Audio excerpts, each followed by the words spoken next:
Welcome to ফারিস্তা resort. ওদিন আমরা গিয়েছিলাম ফারিস্তা রিসোর্টে। জায়গাটা মোটামুটি ফারিস্তার ভালো ছিল চাঁদপুরের মধ্যে।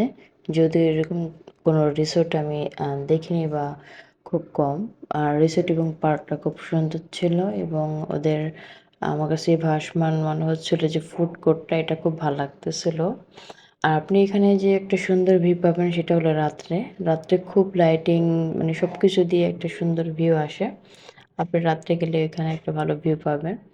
তো বাচ্চাদের জন্য রাইড খারাপ না ভালোই ছিল কয়েকটা যেটা মানে এইজ অনুযায়ী বাচ্চাদের রাইড ছিল। আর এখানে আইসক্রিম নিয়েছিলাম আমরা 170 টাকা করে। বাইরে থেকে কোনো খাবার ওনারা তো ঈদ উপলক্ষে ওরা মানে ভালো ফটোশুট করার জন্য ডেকোরেশন করেছিল। তো সব মিলিয়ে খারাপ না ভালোই ছিল প্লেসটা।